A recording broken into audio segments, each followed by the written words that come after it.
Hey guys, Drew with Because Jiu-Jitsu here. We're going to go over 3 simple chokes and 3 simple defenses to them. So the great thing about these chokes is they're very easy to get to, they're super simple to put on, and if you don't know the immediate escapes to them, they're actually pretty high percentage. I hit a lot of these things in training.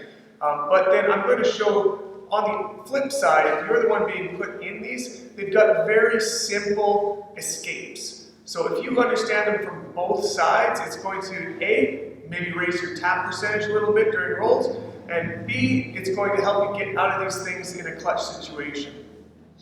So the first one we're going to go over is called a wrap choke. And this is going to involve, similar to the setup for a cross collar choke, where I get a deep grip cross collar on this lapel here. We're going to go nice and high right here. Not so far behind that I can't bring in front, because what I need to do is bring this arm in front. So basically at the collarbone level is where I want. I'm going to make a fist. I need to break his posture so I can use my knees to pull towards my chest to break his posture. Now this free arm is going to wrap, this is what I call a wrap choke, around the back of his head, and I'm going to bring my arm inside the crook of my other arm this way so that I can lever that choking arm against his throat. It's essentially, if you know what a loop choke is, it's a loop choke with no arm involved. It's a no-arm loop choke. So one more time, the wrap choke. We're here, bring him down, over, and it comes on fast. That's why this is a very simple choke to set up, and you get a lot of taps from this just because people aren't expecting it. It comes on fast, and it's right on the Adam's apple. It's a good choke. This next choke is an Ezekiel choke from close guard. So in a similar fashion, I'm just going to reach behind his head with one arm here, breaking his posture with my knees, bringing him down. I'm going to grab the sleeve on the same, the free arm side here.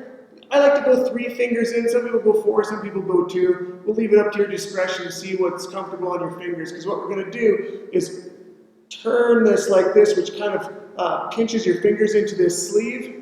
And we're going to karate chop in front of his throat for the finish. So once I've got him down here and I've got my grip, I kind of have to wait until he postures up a bit, which they always do. And once they do that, I'm going to swing this in right on the front. And it's just a scissor motion like this for the finish. So I swing it in front, get it on the trachea, and scissor for the finish.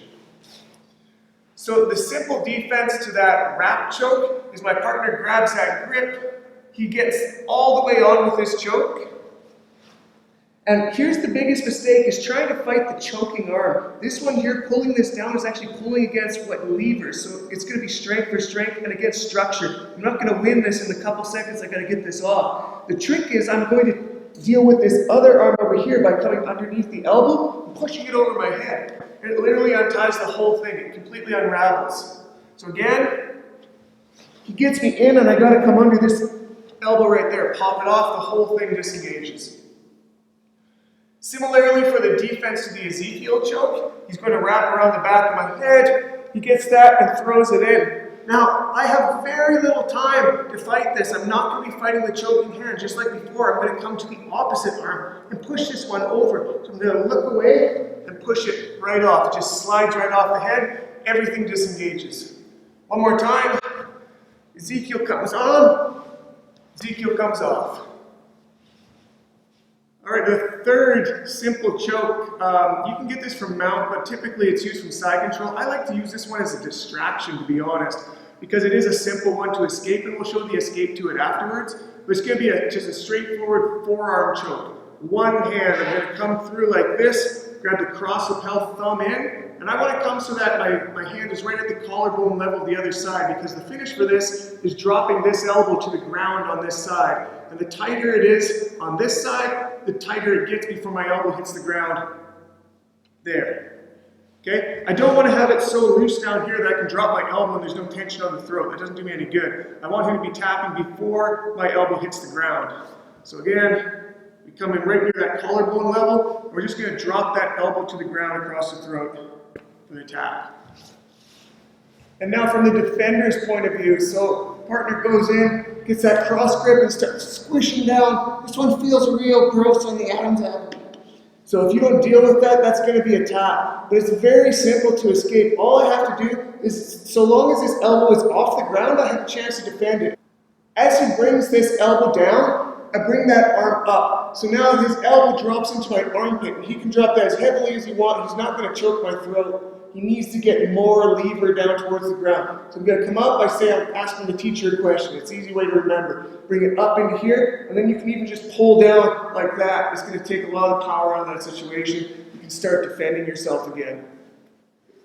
So one more time, he comes in, I come up. The moment I feel that thing come across my throat, I'm just going to bring this one up. Okay, if he tries to attack this arm, I can bring it back down. We can play that game all day. But if he's choking me with that cross grip forearm, I just come up like this. I can peel it down, take the power away. It's a very simple one to defend. So hopefully this will stop you from getting choked with a fairly simple to avoid attack. So there you have it, 3 simple chokes with 3 simple escape options for them. I don't want to undersell how good these chokes are, because if they don't defend it, you will finish them. And like I said at the beginning of this, I get a lot of finishes with these ones, particularly that wrap choke. I catch a lot of people, especially when they're busy, both their arms trying to pass my guard, doing double underpasses, over underpasses, where both their hands are busy. I'll just feed that wrap choke in and choke them with an undefended neck, and for the 2 seconds it takes to really crunch down on that Adam's apple. So I hope you have good luck with these guys. If you've got any questions, drop in the comment section. Thanks for watching. Make sure you subscribe for the next ones, and we'll see you then.